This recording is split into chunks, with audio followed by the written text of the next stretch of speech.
जम्मू कश्मीर में टेंडर घोटालों को लेकर सियासत गर्मा गई है। विपक्ष के तीखे तेवरों के बीच डिप्टी सीएम सुरेंद्र चौधरी ने जांच के आदेश जारी कर दिए हैं। उन्होंने अखबार में छपी खबर का संज्ञान लेते हुए 3 सदस्यीय उच्च स्तरीय समिति का गठन किया है। वहीं बीजेपी ने इस मामले में सीबीआई जांच की मांग उठाई है। राजौरी के नौशेरा में एनसी कार्यकर्ताओं ने डिप्टी सीएम के समर्थन में प्रदर्शन किया और नेता प्रतिपक्ष सुनील शर्मा का पुतला फूंका। बीजेपी ने इसे विपक्ष की हताशा बताया है, तो वहीं दूसरी तरफ नेता प्रतिपक्ष सुनील शर्मा ने मुख्यमंत्री उमर अब्दुल्ला पर पलटवार करते हुए कहा कि नेशनल कॉन्फ्रेंस खुद भ्रष्टाचार में लिप्त रही है और अब दूसरों पर आरोप लगाना दोहरा मापदंड है। आइए देखते हैं टेंडर घोटाले पर मचे सियासी संग्राम की पूरी रिपोर्ट।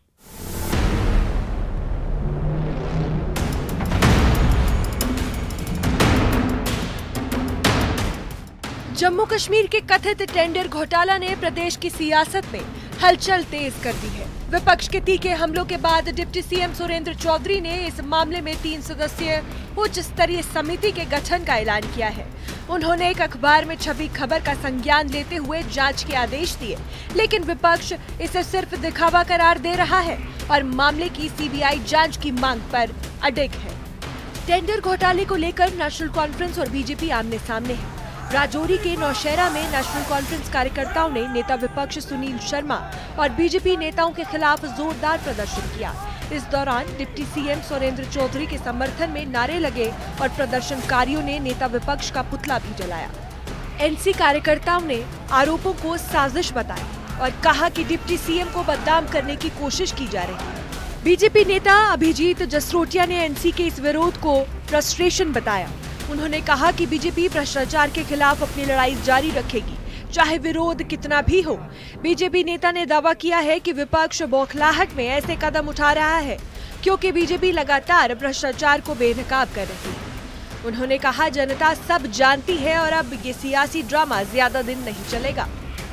इस इतिहास का एक बहुत बड़ा दिन है और दिन कोई अच्छा नहीं, इसे मैं काला दिन कहूंगा। और काला दिन इसलिए कहूंगा कि जो काम आज हुआ है ये किसी भी देश में, किसी भी प्रदेश में आज तक कभी नहीं हुआ होगा। जो काम आज नेशनल कॉन्फ्रेंस की टीम ने, नेशनल कॉन्फ्रेंस के नेताओं ने जो कर दिखाया, और कहीं ना कहीं जहां पर ये फ्रस्ट्रेशन दिखाता है नेशनल कॉन्फ्रेंस के, भले इनके चीफ मिनिस्टर साहब हो या इनके डिप्टी सीएम साहब हो, वो सामने पता चल जाती है जो आज इन्होंने किया है। इसे इतिहास में किसी सुनहरे अक्षरों में नहीं लिखा जाएगा, काले अक्षरों में आज का दिन ये जो है इतिहास में दर्ज किया जाएगा। क्यों? क्योंकि पहली बार मित्रों ऐसा हुआ है कि अपोजिशन के पुतले जलाए गए। हमने तो सुना था, हमने बड़ा सुना था कि कहीं ना कहीं जो रूलिंग पार्टी है उनके पुतले जलाए जाते हैं। आज तो बिल्कुल ही सृष्टि इन्होंने बदल दी। आज तो इतिहास ही बदल कर रख दिया कि अपोजिशन के पुतले जलाए जा रहे हैं। अब सोचिए फ्रस्ट्रेशन कितनी है सरकार की। जिस सरकार को काम करने चाहिए लोगों के, अपनी नाकामयाबी को छुपाने के लिए जो आज इन्होंने काम किया उसकी हम कड़ी निंदा करते हैं। और सबसे बड़ी बात यह आती है कि अगर आपको लगता है कि आपकी लूट खसूट का वो काम चलेगा तो 5 अगस्त 2019 के बाद वो चीजें यहां पर बंद कर दी गई हैं।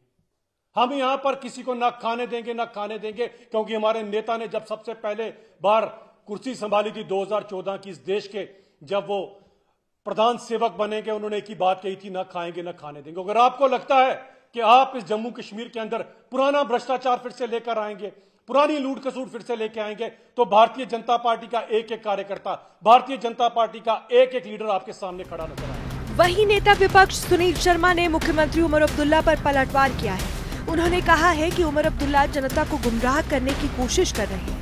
सुनील शर्मा ने साफ कहा है कि बीजेपी और पीडीपी के गठबंधन की अवधि सिर्फ 2.5 साल की थी और इस दौरान कोई बड़ा घोटाला नहीं हुआ।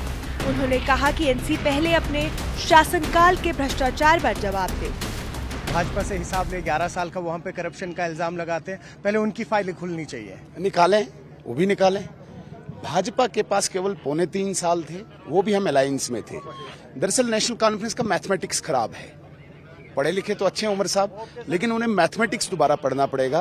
3.25 साल को जो 11 साल बता रहे हैं वो लोगों को गुमराह कर रहे हैं, लोगों को डाइवर्ट कर रहे हैं। तो मुझे लगता है कि उन्हें मैथमेटिक्स पढ़ना होगा। 3.25 साल में जो हुआ होगा हम जिम्मेदार हैं, हम जवाब दें। लेकिन एक स्टोरी, एक स्कीम जो परसों डेली एक्सेलसियर में निकला है उसको भी वाजा करना पड़ेगा उनको। और कहा कि इस वक्त भाजपा पीडीपी एक है, बैकडोर बात चल रही है, पहले अलायंस में थे, खुल के बात करते हम थे। कभी भाजपा पीडीपी थे, उमर साहब भी तो हमारे साथ थे। देखिए ये जो बातें हैं ना, पिछले कल उमर साहब भी थे, पिछले कल पीडीपी साहब भी थे। अब कौन गारंटी दे रहा? आप गारंटी देंगे कि अगले कल वो नहीं होंगे? तो ये सिर्फ कश्मीर के गरीब के लिए बैन है, बैरियर है। टेंडर घोटाले की तपिश अब जम्मू से लेकर श्रीनगर तक पहुंच चुकी है। एक और विपक्ष जांच की मांग पर अड़ा है, वहीं सत्ता पक्ष इसे राजनीतिक साजिश बता रहा है। सियासी तकरार के बीच सच्चाई क्या है, ये जांच के बाद ही साफ होगा। लेकिन फिलहाल इतना तय है कि भ्रष्टाचार की ये लड़ाई अब चुनावी हथियार बन चुकी है। Bureau report, news 18। टेंडर घोटाले को लेकर जम्मू कश्मीर की सियासत में बयानबाजी का दौर तेज हो गया है। डिप्टी सीएम ने जहां जांच का भरोसा दिया है, वहीं बीजेपी सीबीआई जांच पर अड़ी है। नेता प्रतिपक्ष सुनील शर्मा और मुख्यमंत्री उमर अब्दुल्ला के बीच आरोप प्रत्यारोप का सिलसिला लगातार जारी है। नौशेरा से लेकर श्रीनगर तक इस मुद्दे ने राजनीतिक तापमान बढ़ा दिया है। एक ओर सरकार पारदर्शिता की बात करती है, तो वहीं दूसरी ओर विपक्ष इसे भ्रष्टाचार की जड़ करार दे रहा है। अब देखना यह होगा कि उच्च स्तरीय समिति की जांच क्या नए मोड़ लाती है और क्या सच सबके सामने आ पाता है।